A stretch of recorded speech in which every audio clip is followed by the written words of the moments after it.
오늘 함께 읽을 성경 말씀은 사무엘상 20장 1절에서 23절 말씀입니다. 사무엘상 20장 1절에서 23절 말씀입니다. 오늘은 17절 말씀을 읽어드리겠습니다.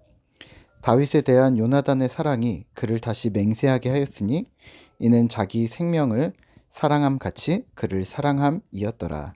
아멘. 오늘 함께 생각할 주제는 마음을 나눔입니다.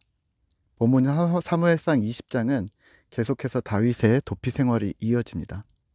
사울의 칼을 피해 도망자가 되었습니다. 본문에서 다윗은 자신의 편이 확실한 요나단을 만나 사울의 의중이 어떠한지 확실하게 하려 합니다. 다시 사울 왕과 회복의 단계에 들어갈 수 있는지 아니면 혹은 이제 함께 할 수 없는 상태인지를 확인해야 했습니다. 자신의 생명이 걸린 일이었기 때문입니다.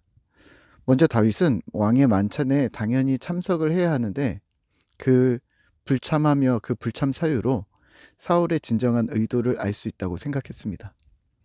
다윗의 불참에 대한 이유를 들은 사울이 만약 화를 내면 다윗을 죽이려는 의도가 확실한 것이고 이를 요나단에게 도움 주기를 부탁을 합니다. 16절입니다. 이에 요나단이 다윗의 집과 언약하기를 여호와께서는 다윗의 대적들을 치실지어다 하니라. 그리고 요나단의 다윗에 대한 마음이 17절에 다시 기록되어 있습니다. 17절입니다. 다윗에 대한 요나단의 사랑이 그를 다시 맹세하게 하였으니 이는 자기 생명을 사랑함 같이 그를 사랑함이었더라. 아멘. 요나단은 다윗을 향해 큰 사랑을 가지고 있었고 자기 생명을 사랑함 같이 생명을 걸고 다윗을 사랑합니다. 그리고 아버지 사울이 다윗을 해칠 의도가 있는지 다윗에게 확인하여 알려주겠다고 맹세합니다. 3번의 화살을 쏠 것이며 화살이 다윗 쪽으로 날아가면 다윗이 안전하다는 뜻이니 돌아오라고 하였고 화살을 더 멀리 쏘아 내 앞쪽에 있다고 종에게 말하면 다윗이 떠나야 한다는 의미로 암호를 정합니다.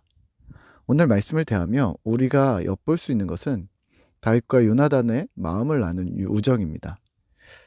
이 둘의 우정은 처음부터 뜨거웠습니다. 18장에서 이미 그 사실을 보여주었는데요.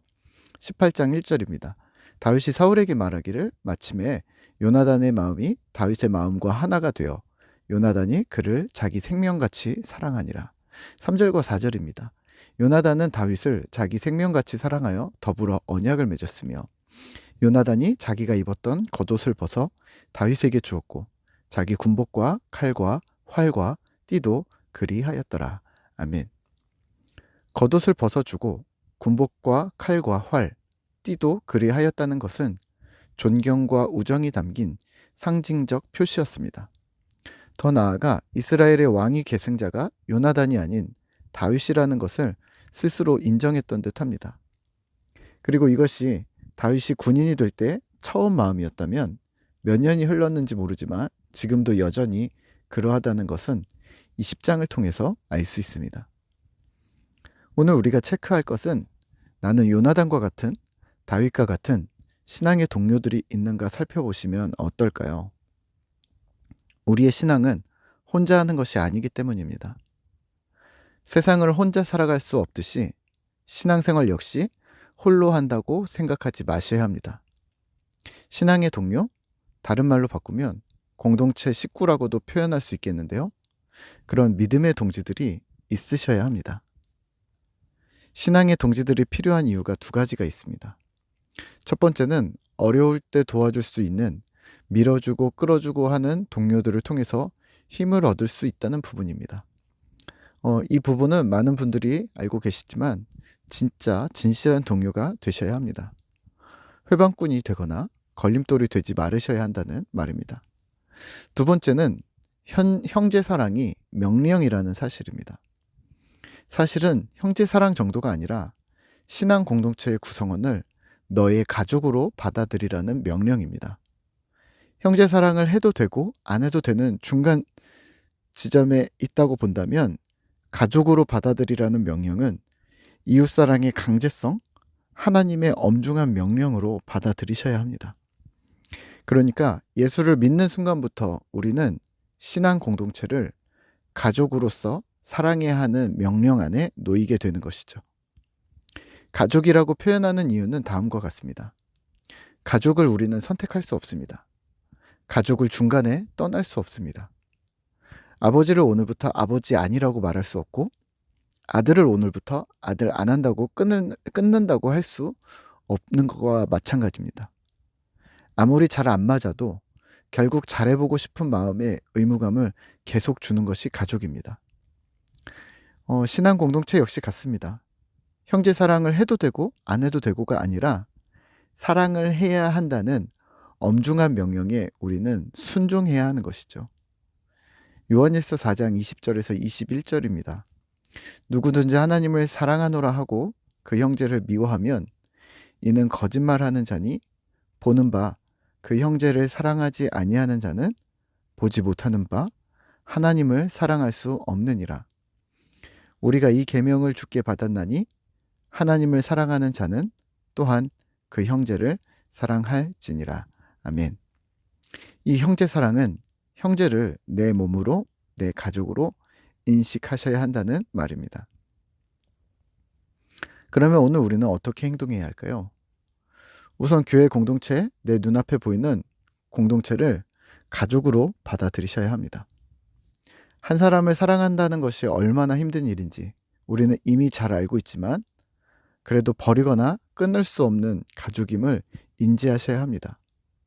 그리고 소망하기는 내가 그를 가족으로 받아들이는 것처럼 그 사람도 나를 가족으로 받아들이기를 기도하며 기다리셔야 한다는 말입니다. 분명 상대방은 나를 가족으로 아직 인식하지 않을 테니까요. 하지만 힘을 내시죠. 차근히 마음의 준비를 하시죠. 양쪽이 파국으로 치달을 수는 없습니다. 이 형제 사랑이 가족 사랑으로 제대로 자리 잡았다면 교회 공동체 없이 홀로 신앙생활하는 가나안 성도들을 잘 붙잡아 줄 수 있지 않았을까요? 예수님은 좋은데 교회 사람들이 싫다는 말은 안 하지 않았을까요? 또는 사람들은 좋은데 세상 방식과 다를 바 없는 교회 조직의 행태를 보면서 여기엔 사랑이 없구나라는 말을 멈추게 되지 않을까요? 어려운 일이지만 힘을 내야 합니다. 서로 사랑하고 좋아하고 격려하고 지지하고 싶은 그런 마음을 우리 마음 가운데 가져오시죠. 마치 가족을 대하듯이 말입니다. 오늘도 마음을 나누며 내가 돋보이지 않게 우리 가족, 우리 식구들이 돋보이도록 다윗과 요나단 같은 요나단같이 마음을 통하는 신앙 공동체 가족 되시기를 진심으로 부탁을 드립니다. 함께 기도하겠습니다. 하나님 감사합니다. 우리는 눈에 보이는 우리의 공동체를 사랑하는 일을 참으로 어려워합니다. 하나님, 오늘 다윗과 요나단과 같이 마음을 나눈 믿음의 동료들이 우리에게 있는가? 우리가 다시 한번 돌아봅니다. 하나님, 어려운 일이지만 예수님의 사랑을 닮아 사랑하고 좋아하고 격려하고 지지하는 일들을 우리 안에서 잘 해낼 수 있도록 주님 도와주시옵소서. 형제 사랑이, 가족 사랑이, 우리 이웃을 사랑함이 내 몸을 사랑함처럼 깊은 사랑에 들어갈 수 있도록 주님 도와주시고, 마음을 통하는 신앙 공동체, 서로 세우고 격려하고 붙들어주는 그러한 믿음의 공동체가 되도록 우리를 붙들어 주시옵소서. 감사드립니다. 예수님의 이름으로 기도합니다. 아멘.